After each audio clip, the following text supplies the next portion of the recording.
자, 이제 5월 감사의 달로 또 지난주까지 공동체 주일로 좀 특별하게 설교를 준비를 했었고, 이제 다시 우리가 마가복음으로 돌아가기 원합니다. 오늘 마가복음 4장 30절에서 32절 말씀을 본문으로 하나님 나라를 소망하는 인생을 여러분과 나누고 싶습니다. 자, 본문 말씀 한번 같이 따라 할까요? 자, 시작. 또 이르시되 우리가 하나님의 나라를 어떻게 비교하며 또 무슨 비유로 나타낼까? 겨자씨 한 알과 같으니 땅에 심길 때에는 땅 위의 모든 씨보다 작은 것이로되 심긴 후에는 자라서 모든 풀보다 커지며 큰 가지를 내나니 공중의 새들이 그 그늘에 깃들일 만큼 되느니라. 아멘. BMW의 미니쿠페, 그리고 폭스바겐의 비틀, 전 세계 많은 사람들이 사랑하는 미니카입니다. 작은 차죠. 외국 사람들은 큰 차보다 이렇게 좀 작은 차를 선호해요. 우리나라는 대형차를 선호하지만 그렇지 않습니다. 외국에서는 작은 차를 아주 선호해요. 엊그제도 그 아파트 앞에 지나가는데 쿠페가 한 대 지나가더라고요. 예. 작은 차를 여러 번 본 적이 있습니다. 이왕 작은 자동차 얘기가 나왔으니까 질문을 하나 드릴게요. 여러분들이 알고 있는 세상에서 가장 작은 자동차, 그러니까 실제로 사람이 타고 움직이는 자동차 중에 가장 작은 자동차는 뭘까요? 기네스북에 등재된 작은 자동차. 예, 있어요. 기네스북에 등재되어 있는 세상에서 가장 작은 차. 이 차가요, 영국의 필 엔지니어링사가 만든 필 50이라는 차입니다. 와우, 예. 이게 차야, 예. 이게요, 자동차예요. 문이 하나밖에 없습니다. 두 사람이 못하니까. 그리고 개솔린 엔진이 50cc가 장착이 되어 있어요. 여러분 오토바이 텍트 있죠? 그거 엔진 장착되어 있다고 보시면 돼요. 바퀴가 3개입니다. 한 130cm 정도 길이가 되고 폭이 한 1m 정도 돼요. 성인 한 명이 딱 타면 맞습니다. 근데 이게 3단 기어가 달렸어요. 기어를 3단에 딱 넣고 달리면 무려 시속 60km까지 나온답니다. 꽤 빨라요. 꽤 빠릅니다. 60km 정도 달릴 수 있는 차예요. 근데 이 차가 단점이 하나 있네. 장점이 많은데, 뭐 좁은 골목도 가고 다 장점이 많은데요. 단점이 하나 있어요. 가장 큰 단점이 뭐냐? 후진을 못하네, 얘가. 후진을 못해요. 후진 기어가 없는 거예요. 그러면 후진해야 되는 상황이 발생할 거 아니에요. 그러면 어떻게 할까? 여러분, 걱정하지 마십시오. 대단한 차입니다. 손으로 잡고 끌면 됩니다. 이 가방처럼 이게 한 59.8km 나간대요. 들고 이렇게 여행용 캐리어처럼 갈 수 있대요. 실제로 이렇게 운행하고 다니는 분들이 있답니다. 참 재밌죠? 예. 세상에는 이처럼 작은 자동차도 있고 작은 것들이 참 많습니다. 오늘 우리는 세상의 모든 시 중에서 가장 작다는 겨자씨를 만납니다. 자, 볼 것도 없고 작은 씨를 만나요. 이 겨자는 그때 당시에 갈릴리 지방에서 많이 자생했던 그런 풀이었어요. 자, 예수님께서는 이 겨자를 사용해서 하나님 나라에 비유를 하십니다. 그 씨가 정말 작아요. 뭐 1mm에서 1.5mm, 아주 작답니다. 이 지극히 작은 것의 대명사로 불리는 이 겨자씨, 오늘날 우리에게 어떤 교훈을 주시기 위해서 예수님께서 이 겨자씨를 비유해서 하나님 나라를 설명하셨을까? 그 깊은 교훈 속으로 이제 여행을 떠나보기 원합니다. 첫 번째, 우리가 기억해야 될 교훈입니다. 큰 소리로 같이 할까요? 자, 시작. 하나님 나라는 확장됩니다. 하나님 나라는 멈춰있지 않다는 거예요. 예, 하나님의 섭리에 의해서 확장되어 나갑니다. 자, 노란 부분으로 좀 바꿨는데, 겨자씨가 땅에 심기면 어떻게 된다고 예수님께서 말씀하셨는데, 다시 한번 의미를 생각하면서 읽어봅니다. 자, 시작. 땅에 심길 때에는 땅 위의 모든 씨보다 작은 것이로되 심긴 후에는 자라서 모든 풀보다 커지며 큰 가지를 내나니 공중의 새들이 그 그늘에 깃들일 만큼 되느니라. 자, 실제로 겨자 나무인지 알아요? 가지가 이렇게 막 커져서 새들이 깃들 수 있는 그런 겨자 나무가 될까요? 여러분? 예, 그렇게들 많이들 알고 있습니다. 예수님께서 말씀하셨으니까 그건 진리지. 예, 이렇게 말씀하시는데 이게 사실이 아니에요. 이게 과장법이란 얘기입니다. 표현 방식이. 실제로 겨자는요, 사진을 보여드릴게요. 한 해나 두 해 살이 풀이에요. 예, 풀입니다, 풀. 얘가 뭐 자란다 그래서 가지가 막 크게 뭐 펼쳐지고 이런 거 없어. 참새도 못 올라갑니다. 그냥 풀이에요. 한 해 살고 죽는 풀이에요. 아니면 뭐 오래 살면 두 해, 세 해 살아요. 예, 풀입니다. 씨가 진짜 작아요.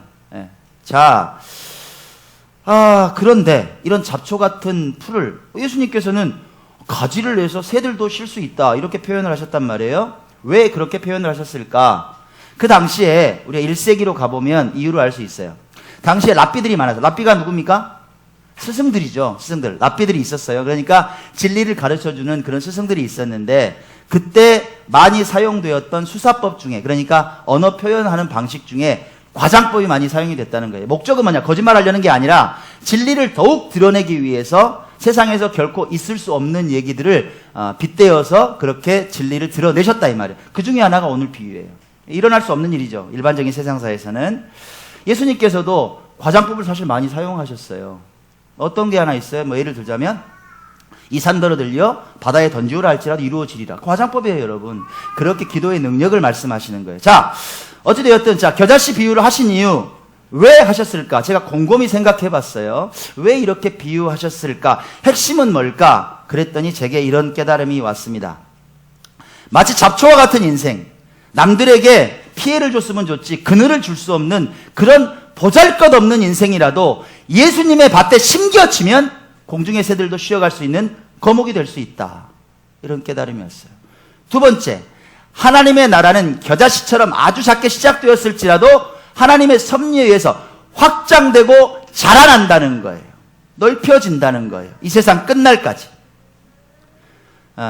설교를 준비하다 좋은 이야기 한 편을 제가 만났습니다. 하나님 나라의 확장에 대해서 여러분이 이해하기 좋은 이야기를 한 편 만났어요. 잠깐 한번 들어보시기 바랍니다.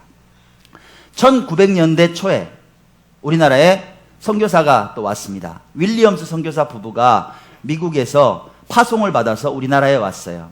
어디에 정착을 했냐면 저기 그 충남에 가면 공주 있죠. 공주. 그죠? 공주에 정착을 한 거예요. 그래서 열심히 선교 사역을 합니다. 막 예배도 드리고 부흥회도 인도하고 막 그렇게 지냈어요. 그리고 서로 사랑을 해서 아들도 딱 낳네. 얼마나 기뻤겠어요. 한국에서 아들을 낳았어요.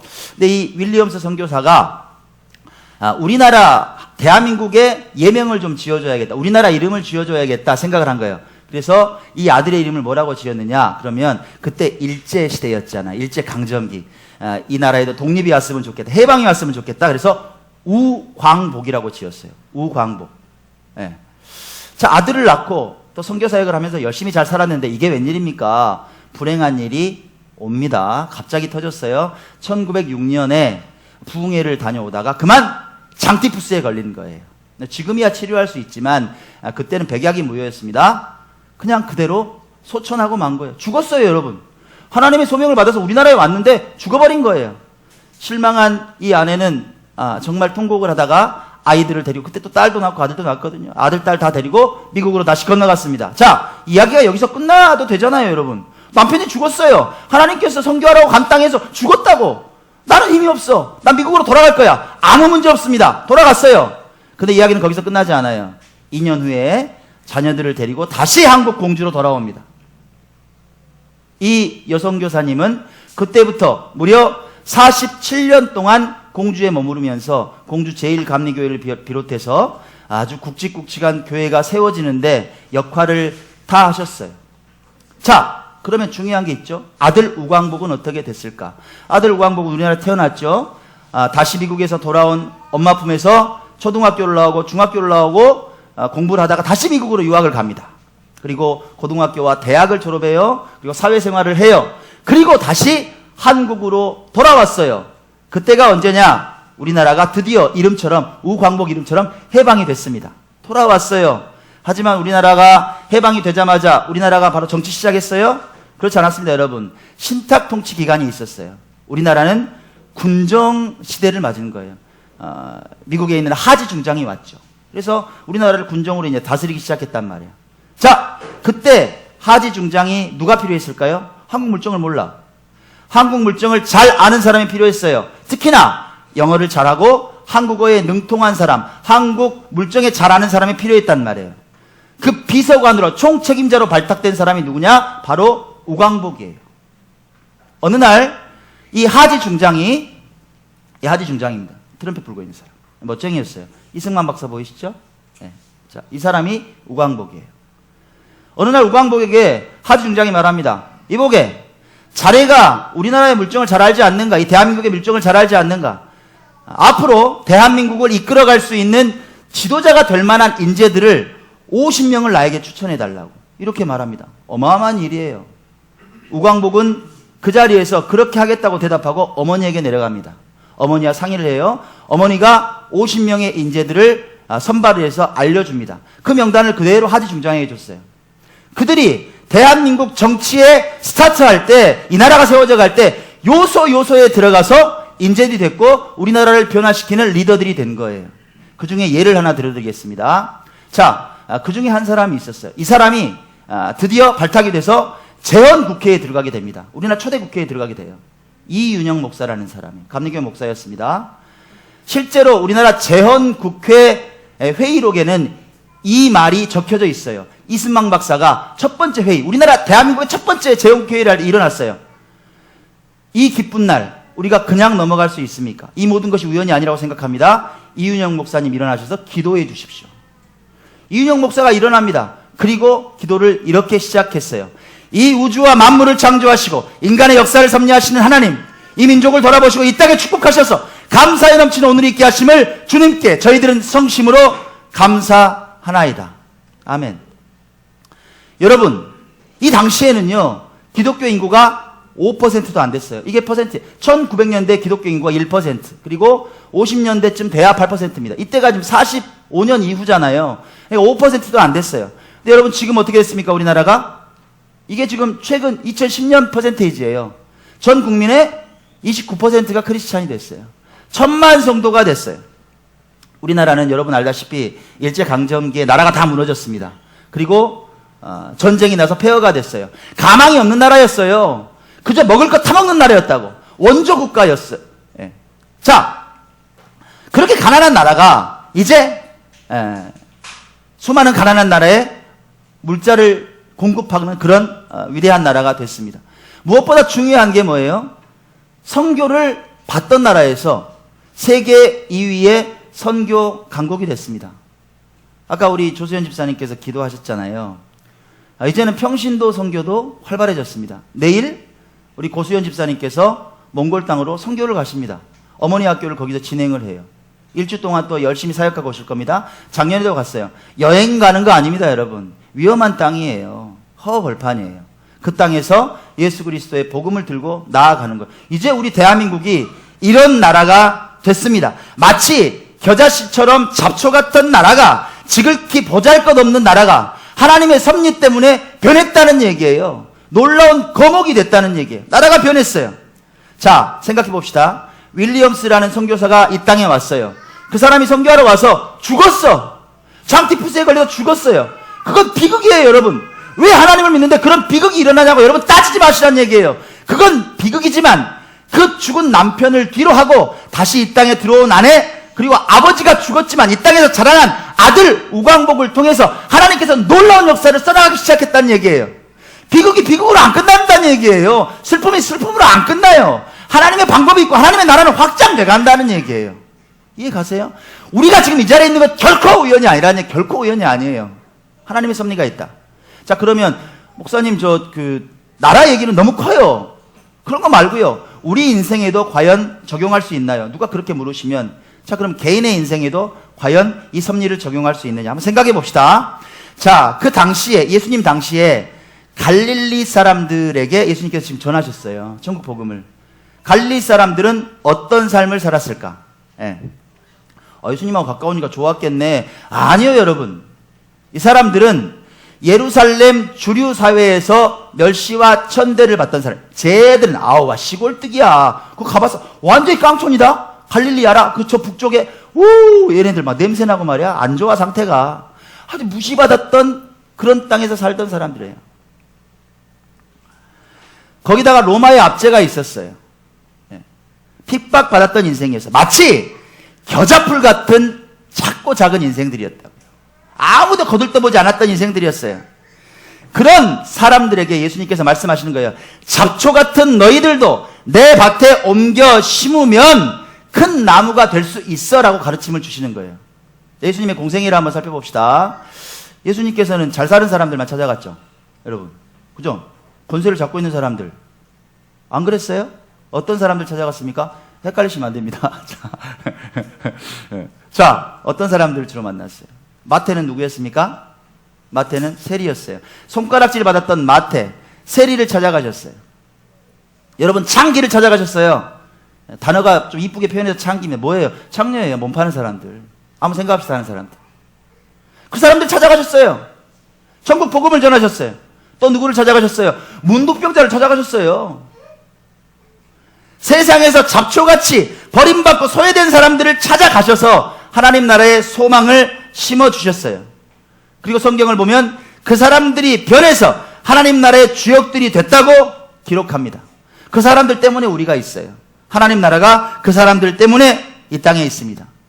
그 잡초 같은 사람들, 정말 연약하고 연약한 사람들이 예수님의 증인이 됐습니다. 아멘. 자, 그러면요, 제가 설교를 준비를 하는데 요 대목에서 제 생각이 나는 거예요. 나는 거목이야? 아니더라고. 저를 생각해 보니까 완전히 잡초예요. 진짜 완전히 잡초더라고. 불과 얼마 안 된 얘기입니다만 학교 다닐 때 부모님이 거의 손 놨었어요.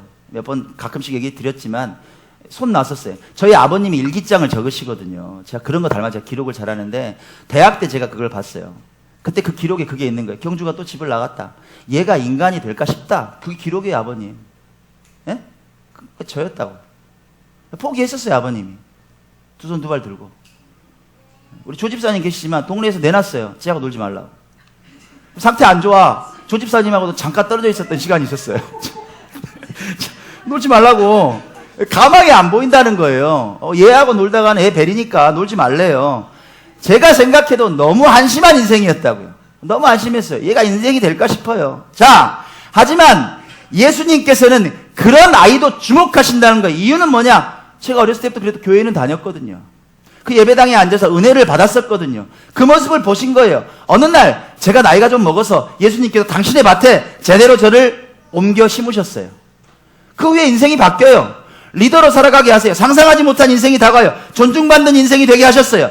지금은 사랑하는 여러분과 함께 기쁘고 즐거운 나무가 됐어요. 날마다 자라가요. 거목이 될 거예요, 여러분.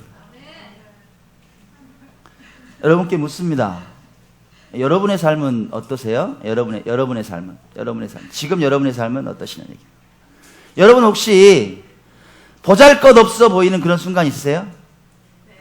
내 인생이 너무 대답을 씩씩하게 하시네. 막 부담스럽네.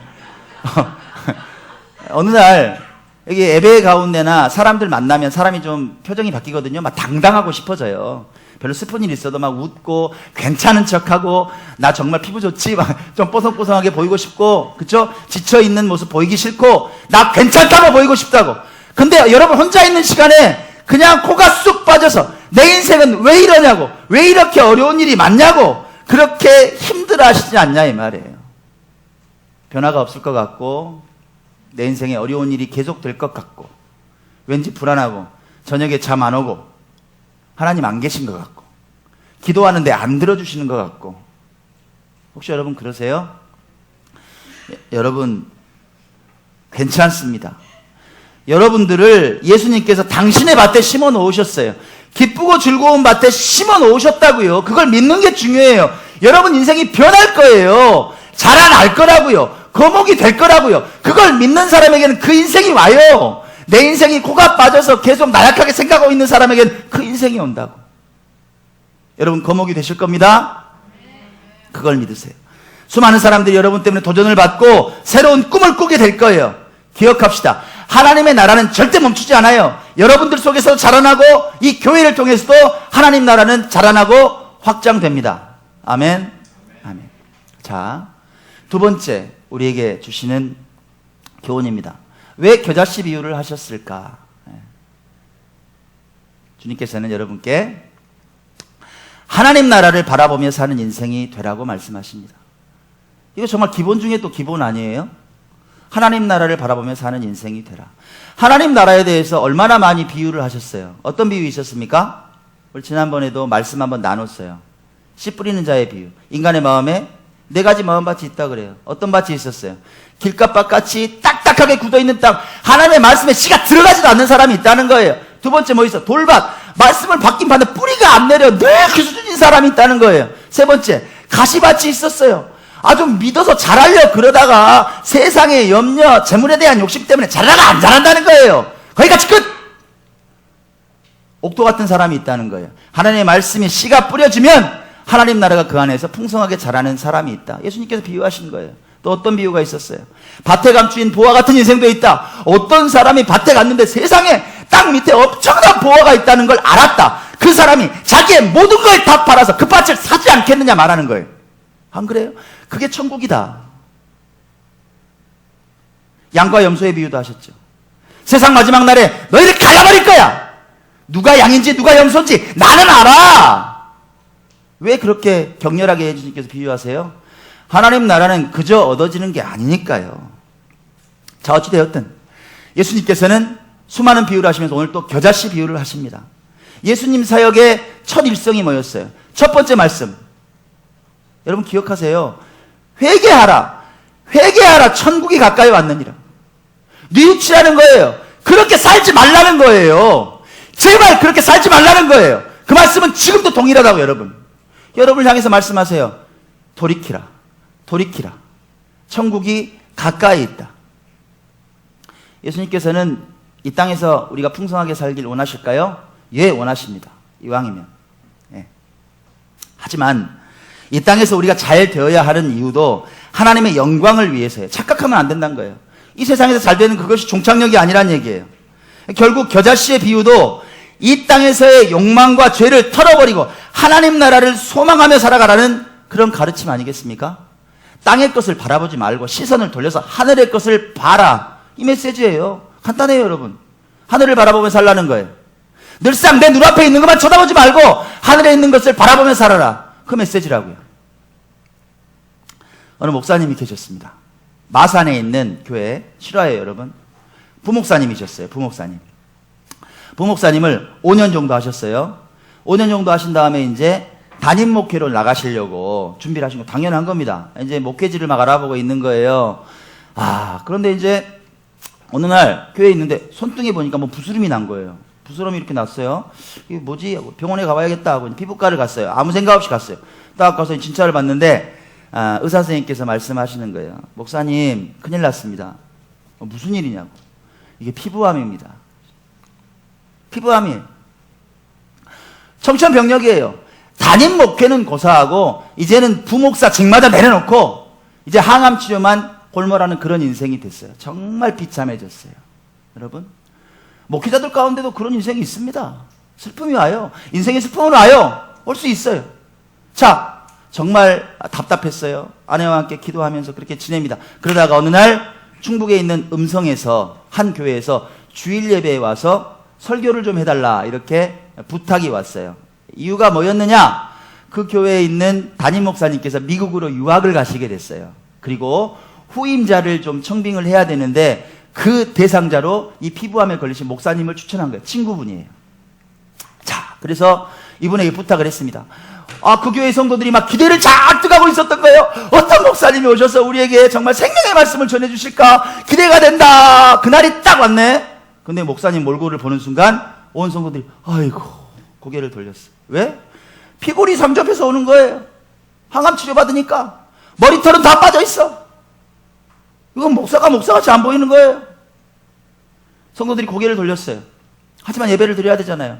예배를 드렸어요? 예배를 잘 올려드렸습니다. 자, 예배 후에 담임 목사 청빙위원회가 열렸습니다. 많은 위원들이 모였어요.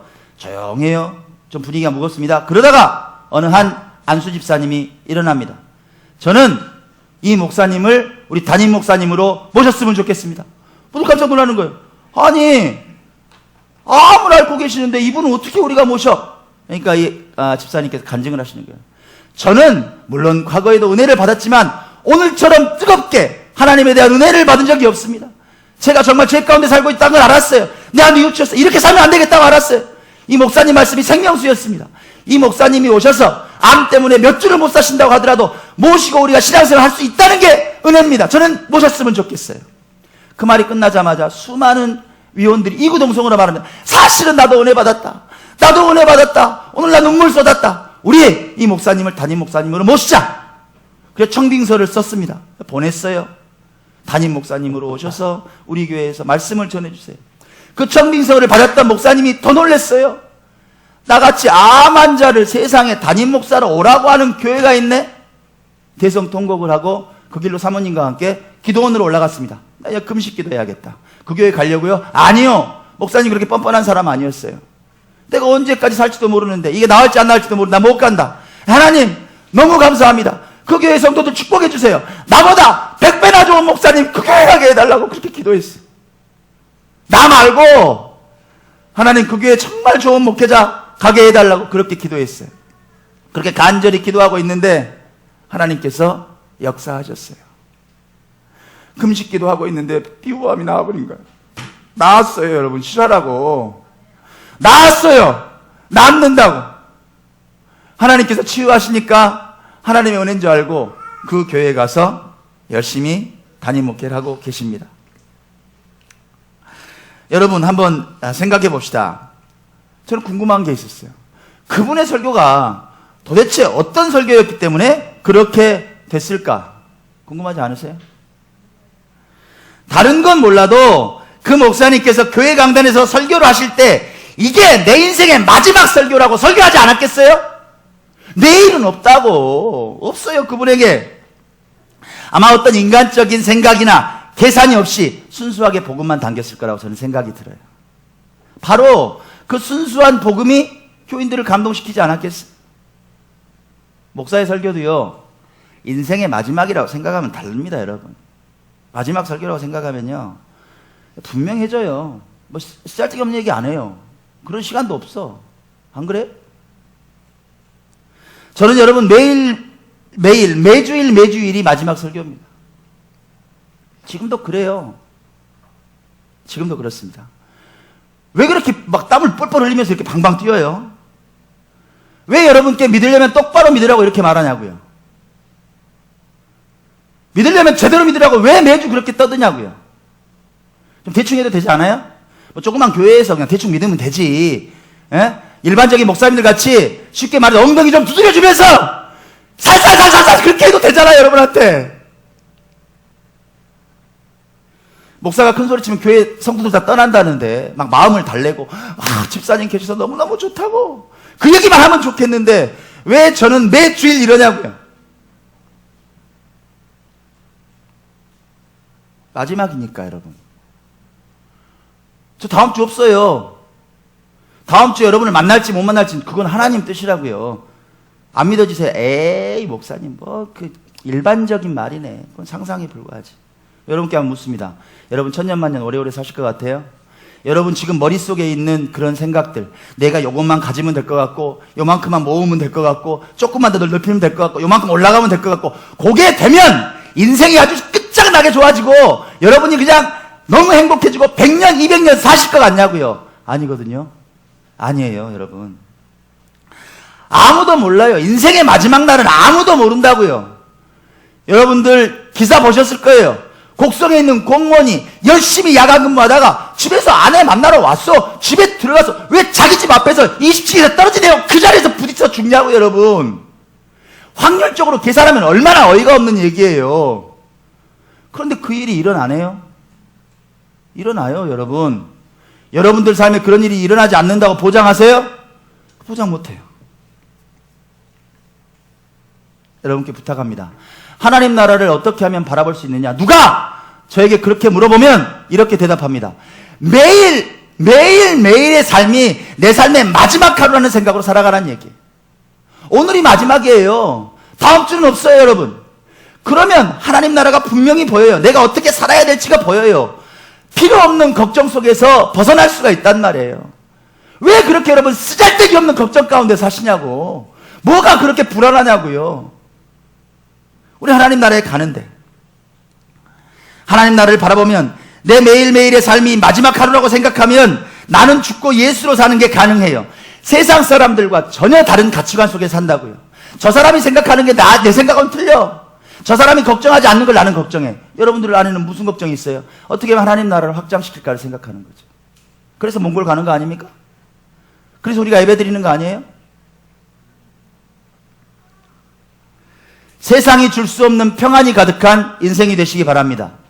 그 인생이 바로 하나님 나라를 바라보는 인생입니다. 겨자씨와 같은 여러분일지라도 예수님께서 만지시면 거목이 될 수 있습니다. 굳게 믿으시기 바랍니다. 아멘. 자, 이제 결론을 맺습니다. 지난주에 행복하게 우리 여름 힐링 캠프 다녀왔잖아요. 예. 자, 다녀온 후에 제가 SNS에 글을 남겼어요. 예. 이렇게. 여러분, 무계획 캠프를 아십니까? 예. 이게 뭐냐면 아무 계획이 없어요. 근데 하나님께 모든 걸 다 맡겨드리는 캠프였습니다. 우리 성도들과 갔는데 계획이 없었지만 그때그때 하나님의 은혜로 정말 행복하게, 너무 행복하게 지냈습니다. 이렇게 이제 글을 장문의 글을 쫙 올렸어요. 사진과 함께. 그랬더니 이제 댓글이 달리기 시작합니다. 그런데 평소에는 댓글을 잘 안 다셨던, 잘 안 다시니까 처음 다셨어요. 패치는 돼 있었지만 어떤 한 목사님의 글이 저에게 아주 위로가 됐습니다. 풍암동에 있는 신원 베델교회 김양수 목사님께서 댓글을 남겨주셨어요. 한 200~300명 정도 되는 중경교회입니다. 아주 잘 성장하고 있고 사회사업도 아주 활발하게 하고 있고 아주 모델이 되는 그런 교회예요. 예. 카페도 2층에 멋있게 돼 있고 성도들이 너무너무 행복하게 살고 있는 그런 교회입니다. 자, 이 목사님께서 어떤 글을 주셨냐면 이런 글이었어요. 기쁘고 즐거운 교회가 기대가 됩니다. 앞으로 어떻게 될 것인가를 기도하면서 지켜보겠습니다. 지금까지는 잘 되어져 가고 있는 것 같고 앞으로도 잘 되어져 갈 것 같습니다. 축복합니다. 이런 글을 주셨어요. 제가 너무 감사해서 고맙습니다 이렇게 댓글 달았더니 언젠가 같이 협력할 수 있는 사역도 있었으면 좋겠습니다 라고 마음을 주셨어요. 감사하죠? 우리 교회의 사역을 지켜봐 주시는 분들이 의외로 많습니다. 여러분, 겨자풀처럼 보잘것없이 시작됐어요. 작게 시작됐어요. 아무도 주목하지 않았던 교회였어요. 그런데 그 교회가 이제 큰 나무로 자라가고 있습니다. 언젠가 이 땅에서 수많은 사람들이 쉴 수 있는 평안한 휴식처가 될 걸로 믿습니다. 바라기는 사랑하는 여러분의 인생도 지치고 힘든 새들이 쉬어갈 수 있는, 정말 삶 속에서 지치고 힘든 사람들이 여러분을 만나서 휴식을 얻을 수 있는 그런 넉넉한 그늘이 있는 복된 삶이 되시길 주님 이름으로 간절히 축원합니다. 아멘. 잘